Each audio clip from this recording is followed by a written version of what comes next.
Donc, on admet tout le monde. Bonjour, bonjour. On commence à voir des noms apparaître sur notre écran. Donc, bonjour à tous. Moi, je me présente comme mon petit nom l'indique en bas. Je suis Justine Leblanc, coordonnatrice de l'accompagnateur. Ça nous fait vraiment plaisir de recevoir tout le monde ce soir pour cette belle soirée d'infos.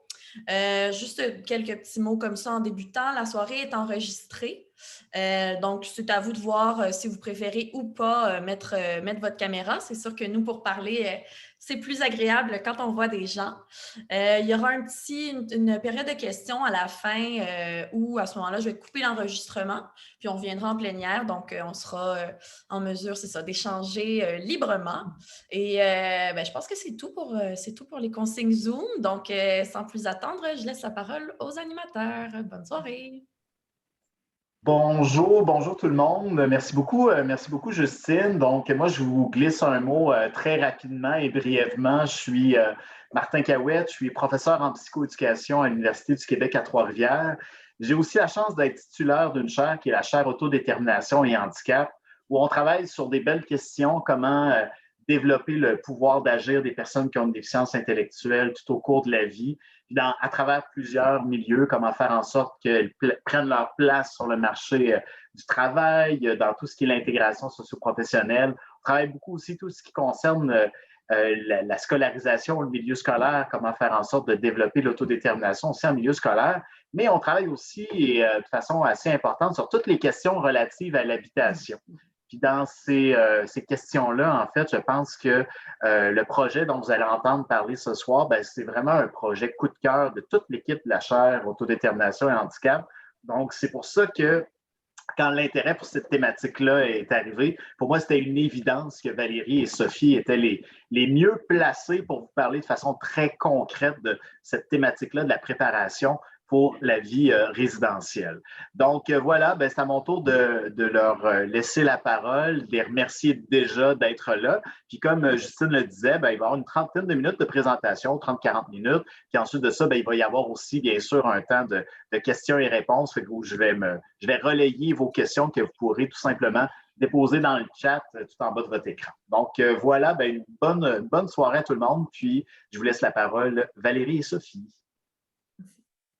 Alors, merci. Alors, bonsoir tout le monde. Je me présente Valérie Jean, je suis aide à la direction à la Maison des adultes. Donc, je vais vous présenter grosso modo un petit peu notre école pour commencer, puis après, je vais laisser la parole à ma collègue Sophie qui va vous parler plus précisément du projet Appartenance. Donc, juste pour bien visualiser tout ça, je vais partager à l'écran notre présentation. Donc, le projet Appartenance, on l'a intitulé de chez nous à chez moi. Donc, on cherchait un titre un petit peu là, accrocheur. Donc, ça va comme ça. Donc, le projet Appartenance, il a été conçu par le Centre d'éducation des adultes, la Maison des adultes, en collaboration avec l'Association pour l'intégration sociale de Québec. Donc, c'est eux en premier qui nous avaient contactés là, pour partir un projet comme ça. Donc, je vais vous brosser là, aussi un peu l'historique de tout ça. Donc, première chose, j'aimerais remercier l'accompagnateur pour son ouverture et pour nous avoir invités ce soir. On est bien content là, de vous parler de notre, je dirais plus de notre bébé, parce que là, le bébé grandit, là, mais de notre projet là, qui nous tient à cœur. Donc, voilà. Donc, je me présente, Valérie Jean, aide à la direction. Je suis dans le milieu de la déficience intellectuelle environ depuis 30 ans, dans le loisir d'abord, puis j'ai été enseignante en adaptation scolaire dans des classes en déficience intellectuelle. Et depuis 2 ans et demi, là, je suis plus dans un rôle de gestion. Donc, je suis à la direction de mon école. Donc, voilà. Puis, je suis aussi, je siège aussi sur le conseil d'administration du projet Appartenance qui va tranquillement s'en aller vers le l'AISC, supporté par l'AISC de Québec. Donc, je vais laisser ma collègue Sophie se présenter. Alors, bonsoir tout le monde. J'ai vu beaucoup de visages de nos partenaires de l'AISC. J'ai vu des parents du programme qu'on a connu ici. Alors, bienvenue à tout le monde. Ça me fait plaisir de vous parler de notre beau bébé. Notre bébé qui est rendu à 6. Il y a 6 cohortes maintenant. Il y en a une 7e en attente. Donc, c'est vraiment un beau projet. Moi, donc, je suis dans le milieu de l'enseignement depuis environ 25 ans avec des clientèles très variées. J'ai roulé ma bosse et je me suis posée à la Maison des adultes à partir de 2010. Je suis enseignante donc en intégration sociale d'abord. Je suis conseillère pédagogique depuis 3 ans et je me suis retrouvée, j'ai eu le bonheur de me retrouver comme enseignante pivot dès le début avec les premières cohortes. Donc, j'ai monté le programme avec la ISC, avec les parents, avec ma direction, avec mes collègues. Et j'y suis toujours. Hein? C'est un cours de soir, j'ai une cohorte qui termine, j'en repars une autre. Je suis encore et toujours au projet. Super projet. Alors, merci d'être là ce soir. Donc, simplement, je vais reprendre la parole. Donc, un petit plan de la présentation de ce soir. Je vais vous faire une brève présentation de l'école, un peu notre offre de service, ce qu'on offre comme cours aussi. L'origine de la formation appartenance, un peu ça a parti de quoi. Sophie va vous présenter la formation dans les grandes lignes. C'est sûr qu'on pourrait en parler pendant des heures, mais bon, vous allez avoir une bonne idée là, de ce qu'est le projet.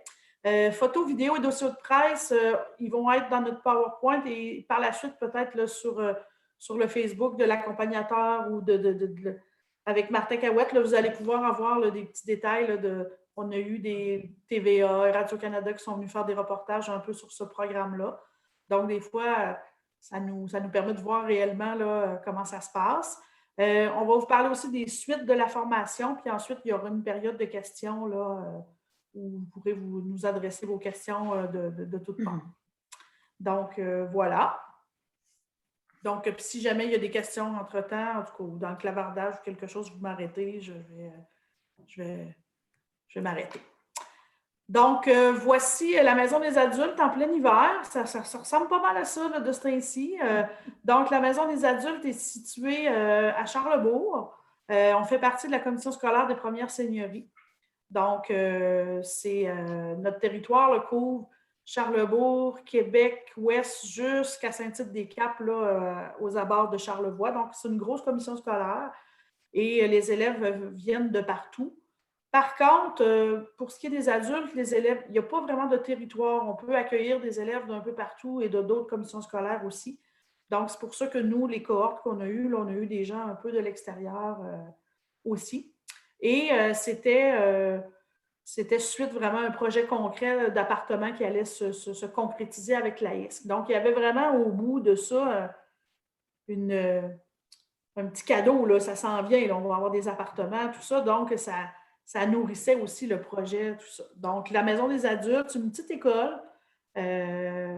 On accueille une clientèle adulte de 21 ans et plus. On accueille des gens qui ont une déficience intellectuelle légère à moyenne. Je ne l'ai pas écrit dans le PowerPoint, mais on a aussi une clientèle, il y a un TSA. Donc, de plus en plus, on n'a pas des classes TSA, mais les élèves sont intégrés dans nos classes de jour et de soir. On a aussi des classes avec une clientèle en santé mentale. Donc, on rejoint là, aussi une clientèle aînée de 50 ans et plus, où on fait des cours d'éducation populaire, la tablette, l'ordinateur, des cours pour stimuler la mémoire, tout ça. Donc, il y a tout ça à la Maison des adultes. Et tout ça, s'attache au programme de formation à l'intégration sociale dont je vais vous parler tantôt. Et on offre aussi des formations sur mesure. Donc, c'est ce qui est arrivé avec le projet Appartenance. On a ciblé un besoin et on est allé créer une formation sur mesure pour ce groupe-là. La formation se donne de jour ou de soir. On a des élèves souvent qui travaillent, donc on a fait la formation. Dans le cas du projet Appartenance, la formation débute vers 5h moins quart le soir jusqu'à 8h15 le soir. Ça permet aux gens de revenir du travail, puis après ça, de faire leur formation, puis de ne pas finir trop tard. Donc, Sophie vous en reparlera tantôt un petit peu. Donc, voilà. On ne voit pas très bien, mais c'est le gros programme d'intégration sociale, alors avec différents champs d'habilités. Il y a des habilités génériques et il y a des habilités particulières. Et ça se décline là, avec, en général, 14 grands champs d'habilités dans lesquels on peut aller fouiller pour développer le programme.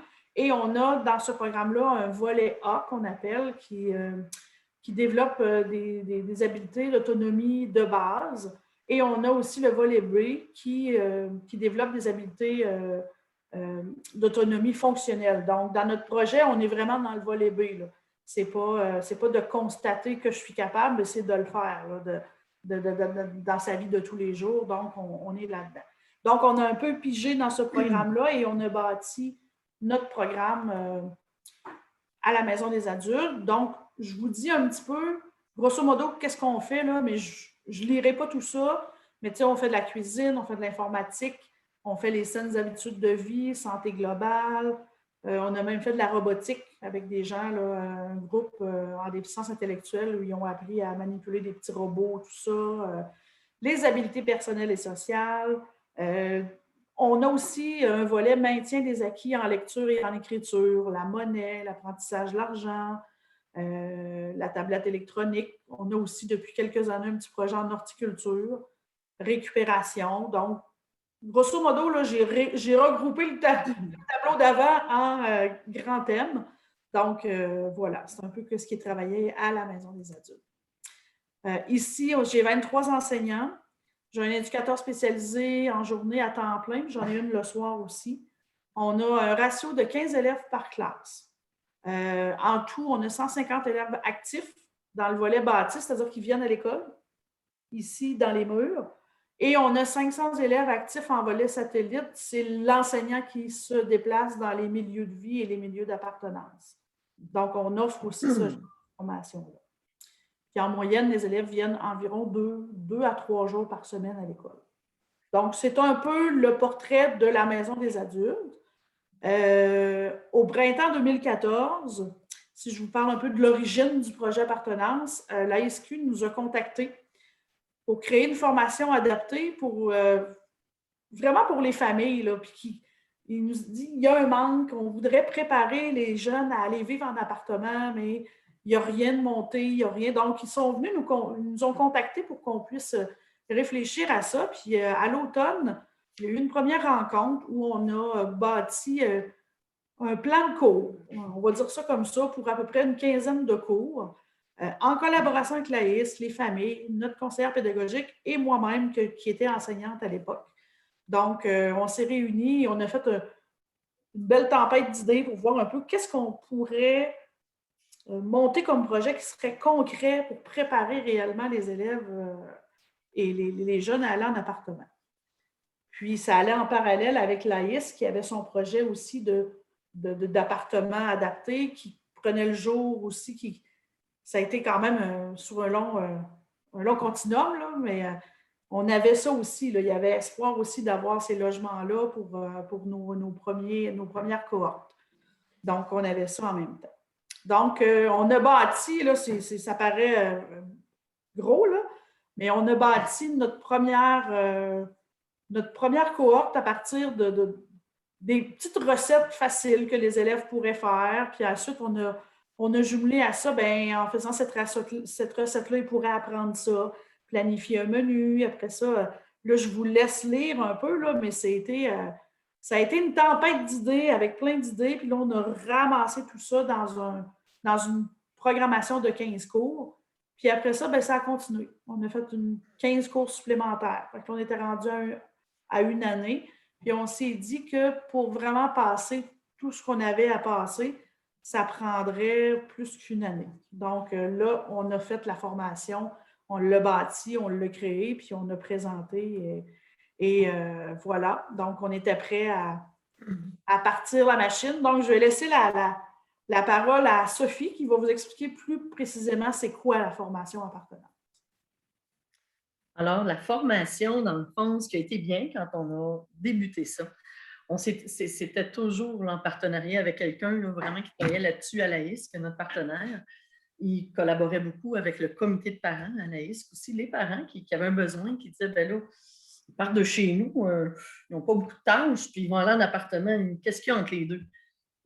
Qu'est-ce qu'il faut faire? Le besoin principal, c'était de la cuisine. Alors, nous autres, on est équipés ici d'une cuisine, formation. C'était vraiment un des apprentissages là, principaux. Ensuite, c'est l'entretien ménager, la sécurité. Ensuite, ben, s'il y a le feu, s'ils se blessent. Puis au fur et à mesure, à chaque fois qu'on donnait une session, ben, on allait rencontrer les parents, la ISC, les élèves, puis voir ce qui manquait. C'est comme ça qu'on est arrivé à avoir 6 sessions.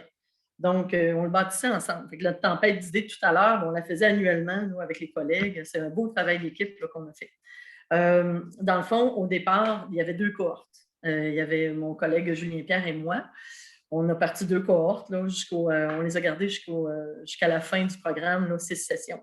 Et au départ, quand les élèves, quand on a reçu nos cohortes, nos élèves, bien, préalablement, il y avait eu une évaluation des habiletés de vie quotidienne.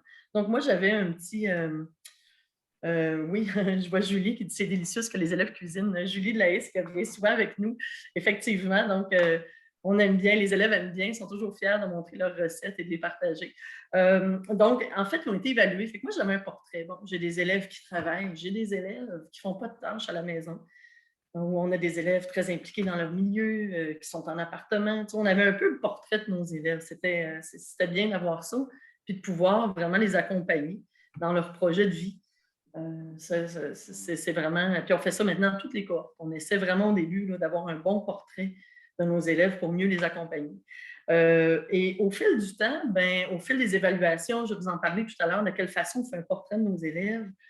On peaufinait un peu le portrait. Parce que des fois, nos élèves nous arrivaient, ah oui, il fait ci, il fait ça. Et j'ai mis entre guillemets, entre ce qu'on dit et ce qu'on fait, il y a parfois une marge, on va y revenir. Hein, des fois, quand on évalue avec les familles, les élèves, ben, il y a des petites différences des fois dans le concret.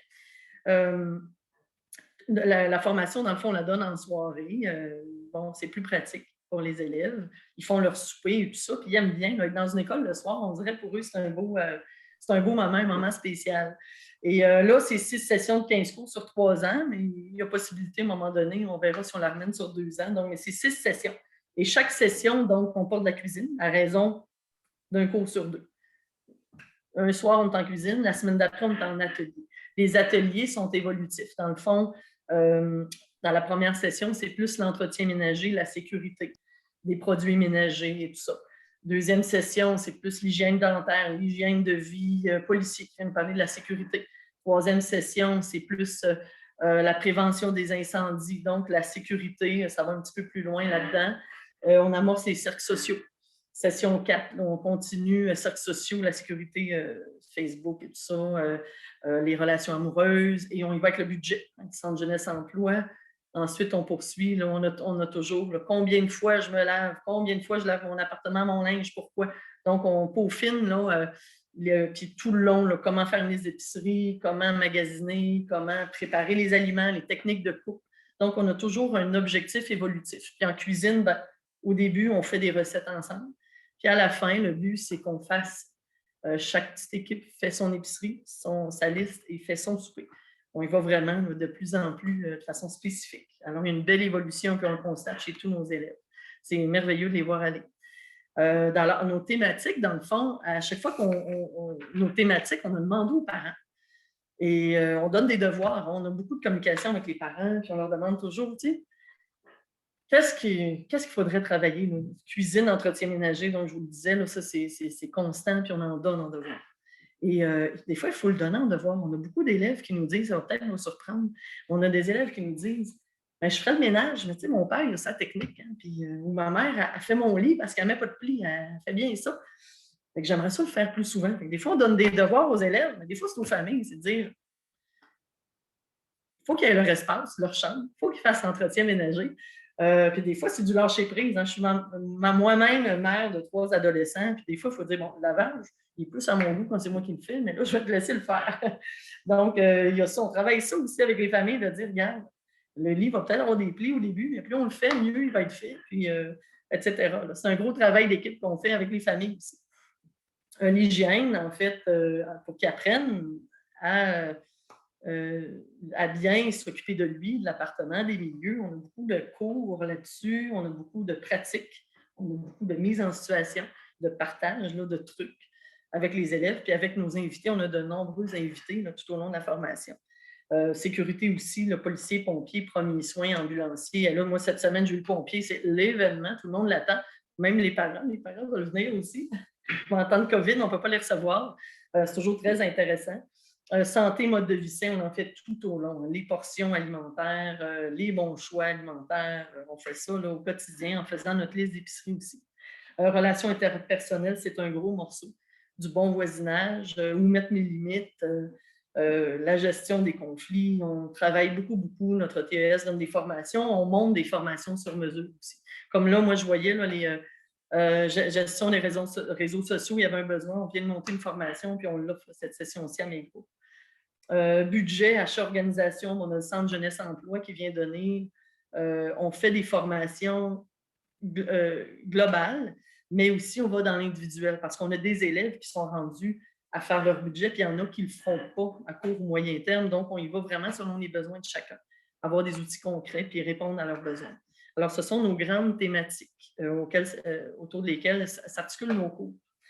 Puis pour ce qui est, dans le fond, nos évaluations, on parle d'évaluation, c'est plus de faire des portraits réguliers des habiletés de nos élèves, hein, parce que leur objectif, dans le fond, chacun a un objectif, ne part pas de la même place, ils n'avancent pas de la même façon. Alors, c'est de les outiller et de faire le point. Hein, comme là, moi, je suis rendue à la mi-parcours avec mon groupe, on fait un bilan des objectifs. Qu'est-ce que tu fais seul? Qu'est-ce que tu fais avec de l'aide? Puis on va te donner un objectif pour essayer de travailler vers ton objectif, que ce soit budget, alimentation, dans toutes les sphères que j'ai nommées tout à l'heure. On fait des retours là, annuellement avec les parents, des petites grilles d'observation avec des commentaires. On commente un peu ce qui est fait, puis on donne des devoirs, des objectifs. Quand je pense que tu serais capable d'en faire plus à la maison, quand ça vient de nous, c'est plus facile. Quand on dit, j'aimerais ça que tu te pratiques, tu cuisines plus chez vous, les parents sont souvent contents. Donc, on fait souvent un bilan comme ça pour qu'ils s'améliorent, pour chacun de nos élèves. C'est personnalisé, c'est à la carte. Moi, j'aime ça, parce que c'est comme ça dans la vie. Hein. Chacun, on a nos petits défis, puis c'est ce qu'on veut travailler là, pour évoluer. Nos évaluations, dans le fond, on a des contacts réguliers avec les familles, les intervenants. C'est un beau travail d'équipe, comme je disais. On a beau montrer à cuisiner, mais il faut pratiquer, il faut faire ça à la maison. On fait à la fin une évaluation finale que l'on a bâtie justement avec Laïs, qu'on s'est assis, qu'on s'est dit vers où on va. On a fait notre évaluation à partir de la pyramide des besoins de Maslow, dans le fond, les besoins physiologiques, la protection, la sécurité, les besoins reliés à la socialisation. On a fait une grille qui est quand même très complète, qu'on remet. Là, je la regarde ici, elle est 6 pages. C'est quand même une bonne grille. C'est vraiment un portrait complet de dire si on peut le faire, si on doit travailler. Et on remet ça aux familles, on remet ça à l'AISC aussi, notre partenaire. Ça nous donne un portrait, c'est comme une photo de notre élève pour dire, bien, ça, on est capable. Ça, c'est besoin. Ça, on aurait besoin d'un coup de pouce pour telle chose. Puis, on fait des suggestions aussi pour peaufiner là, ses habiletés. Alors, voilà, c'est ça, en gros, pour nos évaluations. Ici, on disait qu'on avait nos vidéos. On a plusieurs... on a eu plusieurs, dans le fond, reportages à la radio, dans le journal. Là, Laïs a donné des entrevues aussi. Nos élèves ici, je vous invite là, à aller voir après. Vous avez l'histoire de Karl Morneau, un finissant de la cohorte, dans les premières cohortes. Là. On voit vraiment sa vision, ce que ça lui a apporté vers son rêve d'appartement. Alors, je vous invite à aller voir ces reportages-là. C'est peut-être ceux qui faisaient mieux le portrait de notre formation. On a ici là, les premières cohortes. Ça, ici, ce sont nos finissants. Il y a 2 premières cohortes qui ont eu leur diplôme. Écoute, on avait moi, je leur disais quand ils ont gradué, moi, j'avais la larme à l'œil. Je disais, tu sais, je suis maman, je peux imaginer quand t'en as un qui part. Moi, j'avais l'impression que j'en avais 30 avec un baluchon qui me disait bye. J'étais vraiment émue. C'est beau de les voir aller. Alors, Rémi ici, puis souvent, il participe, il faisait de la nourriture, des crudités pour des événements de la ISC ou des événements dans la ville de Québec. J'étais tellement fière de participer à tout ça. Alors, c'est toujours des belles images, des beaux souvenirs.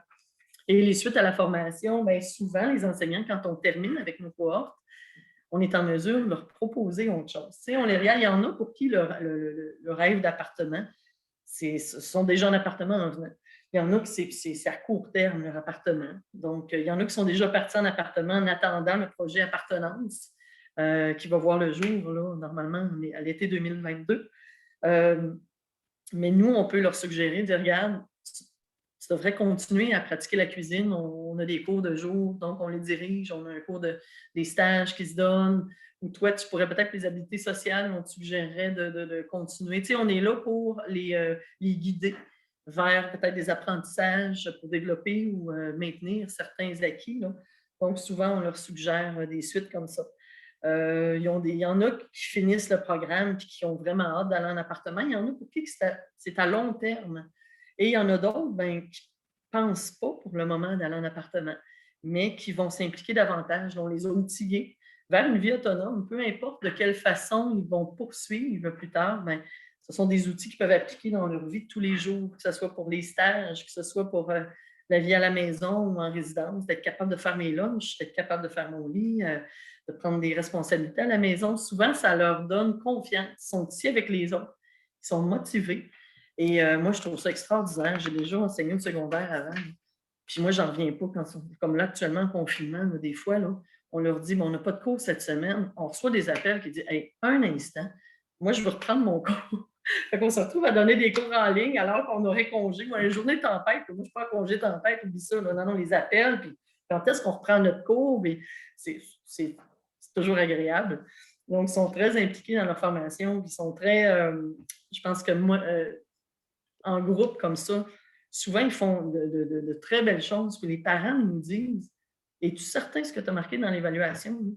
Ma fille est impliquée, elle offre de l'aide, elle fait la vaisselle sans que tu le demandes.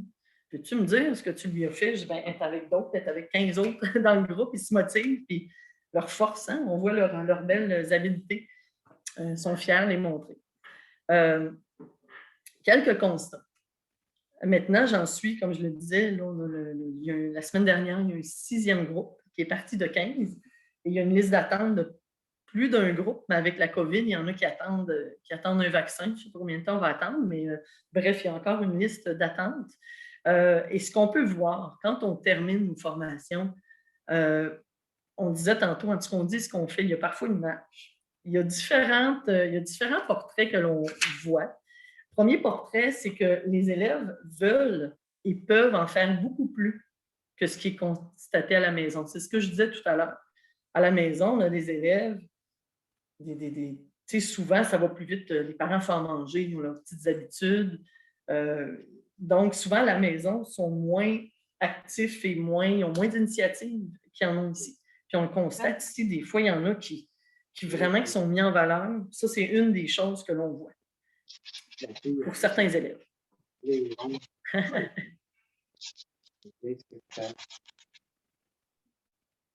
Ton son, Valérie? Excuse-moi, ton volume. Je t'entends, moi, à côté, mais pas les autres. Pardon, j'avais oublié le son. Donc, des fois, on voit aussi le contraire. Donc, des fois, il y en a qui se surestiment aussi, qui sont capables de faire beaucoup de choses. Ils pensent qu'ils sont capables, mais des fois, ils tournent les coins ronds dans le ménage, Fait qu'on reprend des apprentissages un petit peu de base pour dire non, ça, il faut que ça soit bien fait, ça. Donc, on a aussi le pendant là, moi, je suis capable de faire une salade, puis ça va bien, mais le respect de l'hygiène est plus ou moins là. Des fois, quand on manipule le poulet aussi, il faut faire attention. Il peut y avoir de la salmonelle, tout ça. Il faut reprendre des apprentissages souvent. Là, donc, on a les deux pendant.